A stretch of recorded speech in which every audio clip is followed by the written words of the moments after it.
Welcome to the firefighting class, a vital training designed to equip you with life-saving skills for handling emergency situations. This course will empower you to manage fire incidents with confidence and efficiency.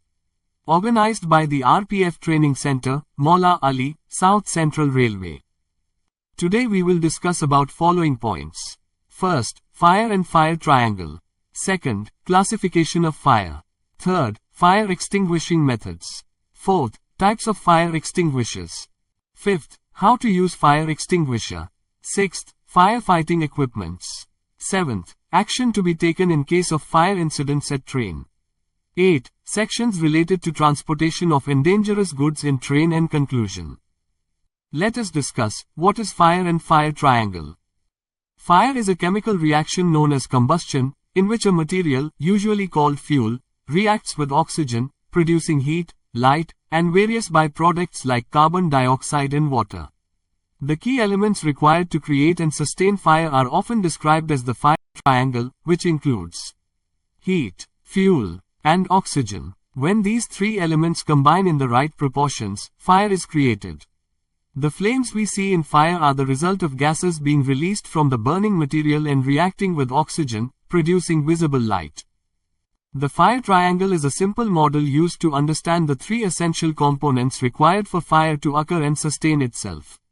These components are: first is heat. Heat is necessary to ignite the fire and is required to maintain it. Without sufficient heat, the fire cannot start or continue to burn. Heat can come from various sources, such as friction, lightning, or a flame. Second is fuel. Fuel is the material that burns, providing energy for the fire. It can be anything combustible, such as wood, paper, gas, or even liquids like gasoline. Third is oxygen. Fire needs oxygen to sustain combustion. In most cases, oxygen is supplied by the air around us, which contains about 21% oxygen. Without enough oxygen, the fire will smolder or go out. Let us discuss classification of fire.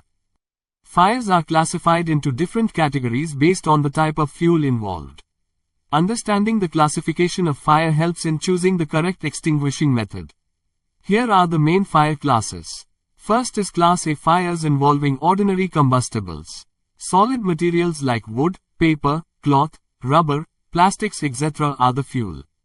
House fires, campfires, paper fires etc. are some of the examples. Next is Class B fires involving flammable liquids and gases such as gasoline, oil, alcohol, acetone, propane, and butane. Gasoline spills, oil fires, grease fires in industrial settings etc. are some of the examples.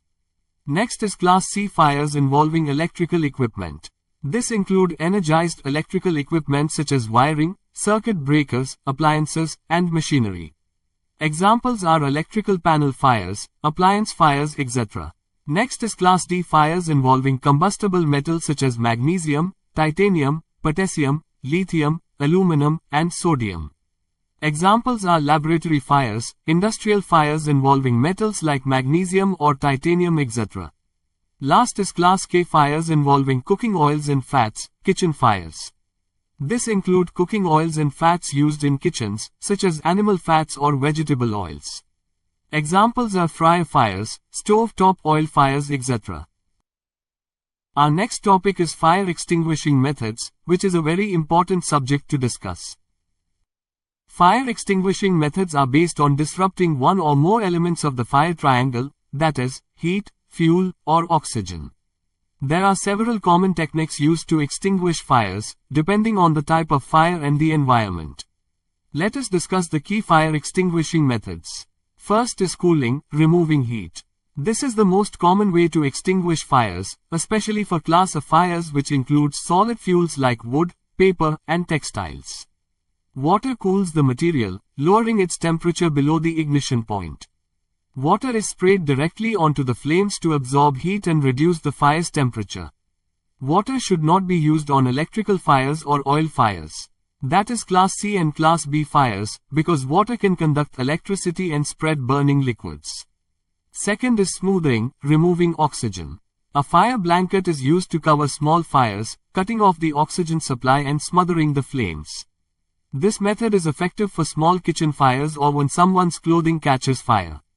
This method is commonly used for electrical fires and Class B fires, flammable liquids. Third method is starving, removing fuel. This is done by physically removing or isolating the fuel, so that the fire cannot continue to burn. For example, creating fire breaks in forests to stop wildfires from spreading. Another example is turning off gas supply in the case of a gas fire, Class C, which starves the fire of fuel. Last method is interrupting the chemical reaction by using fire extinguishers containing powders like monoammonium phosphate or sodium bicarbonate that interrupt the chemical reactions occurring during combustion. This method is effective on Class A, B, and C fires. Let us see what are the types of fire extinguishers that we use in case of fire incidents. Fire extinguishers are categorized based on the type of fire they are designed to combat. Using the correct extinguisher is crucial for safely and effectively putting out a fire. Here are the common types of fire extinguishers and their uses. First one is water extinguishers. Its color code is red label. It is used on fires involving ordinary combustibles like wood, paper, and cloth, class of fires. Second is foam extinguishers. Its color code is cream label. It is used on Class A, solid combustibles, and Class B, flammable liquids like petrol, oil, fires. It is not suitable for electrical fires. Third is carbon dioxide extinguishers. With color code, black label. It is effective on Class B fires, flammable liquids, and Class C, electrical equipment, fires. Carbon dioxide displaces oxygen around the fire and cools the surrounding area. Fourth is dry chemical powder extinguishers. With color code, blue label.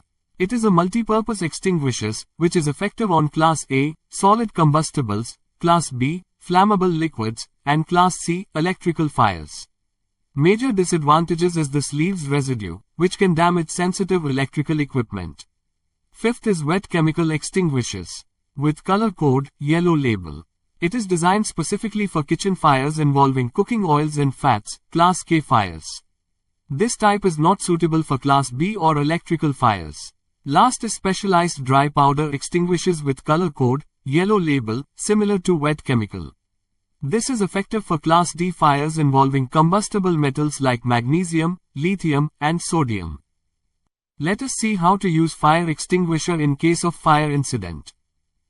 Pass method for putting out a fire. In this video, we'll teach you how to properly use a fire extinguisher using the pass method. When fire strikes at your workplace, be sure to follow these 3 steps. Step 1. Check to make sure the fire extinguisher you have on hand is the correct type of extinguisher to extinguish the type of fire. Type A is used for ordinary combustibles such as wood and paper. Type B extinguishers are used on flammable liquids like gasoline and oil. Type C is for electrical fires, so they can be used on faulty outlets and appliances. Type D is used on flammable metals such as magnesium and titanium. And Class K extinguishers are used when fires involve cooking media, fats, grease, and oils. All commercial cooking sites such as restaurants need this extinguisher. If you don't feel you can safely put out the fire, exit the building immediately.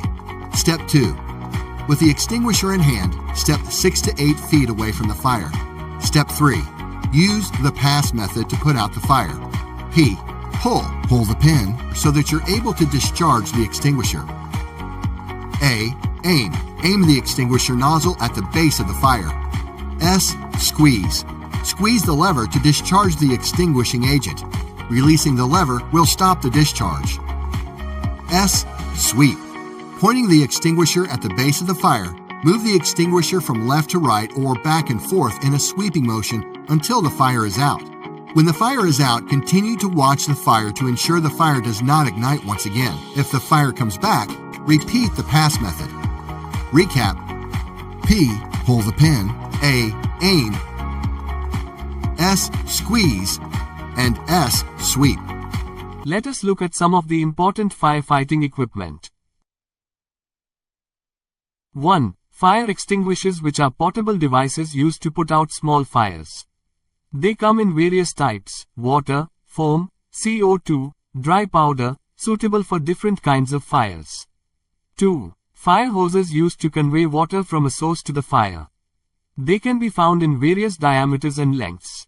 3. Fire hydrants. Fixed water sources that firefighters connect hoses to for water supply. 4. Personal protective equipment includes helmets, gloves, fire-resistant clothing, and boots to protect firefighters from heat and hazards. 5. Fire axes and tools like axes, pry bars, and saws help in breaking down doors or walls and clearing debris. 6. Ladders used to access high places or escape routes, available in various lengths and styles. 7. Respirators and breathing apparatus, gear that provides clean air for firefighters in smoke-filled environments. 8. Fire blankets used to smother small fires or wrap around a person whose clothing is on fire. 9. Water tanks and portable pumps which provide water supply in remote areas without hydrants. 10. Fire alarm systems that detect smoke or heat and alert occupants to evacuate. 11. Emergency lighting, battery-powered lights to illuminate exit routes during power outages. Next topic is action to be taken by railway employee in case of fire accidents. In the event of a fire accident in a static as well as running train in India, railway employees have a critical role in ensuring the safety of passengers and minimizing damage. Here's a step-by-step guide on the actions railway employees should take. First is immediate response to fire detection in case of fire in static train. 1. Raise the alarm. Alert everyone in the vicinity by shouting, "Fire," to inform passengers and other railway staff. Use any available fire alarm or public announcement system if present. 2. Call for help. Immediately inform the nearest station master, control room, or railway authorities via phone, walkie-talkie, or any available communication device. Provide precise details about the location, coach number, platform number, and intensity of the fire. 3. Inform fire department. Contact the local fire brigade by dialing 101 and provide details about the fire, train number, location, fire severity. Be specific about access points for the fire department. Immediate response to fire detection in case of fire in running train. 1. Raise the alarm. Alert passengers by shouting, "Fire," or using the train's communication system to inform them of the situation. Warn passengers not to panic and to stay calm. 2. Inform the driver and guard. The onboard staff should immediately inform the train driver and guard about the fire via walkie-talkie or any available communication system. Provide the exact location of the fire, coach number. 3. Stop the train. Once informed, the train driver should immediately bring the train to a halt in a safe location, away from bridges, tunnels, or densely populated areas. If possible, stop at a station or an open area to facilitate easier evacuation and firefighting access. Or try to stop the train using alarm chain pulling by any passenger or any railway staff within the train. Second step for fire incident in static train as well as in running train is evacuation of passengers. 1. Evacuate immediately. Guide passengers to evacuate the train in a calm but urgent manner. Direct them away from the affected area to a safe distance, typically at least 50 meters away from the train. Prioritize helping vulnerable passengers such as the elderly, children, and those with disabilities during evacuation. 2. Open doors and emergency exits.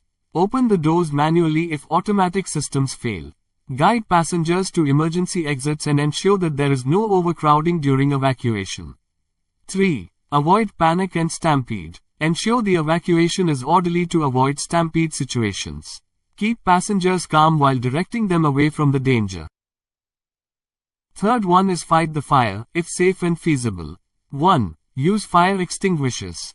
If the fire is small and manageable, use the fire extinguishers available in the train coach to attempt to put out the flames.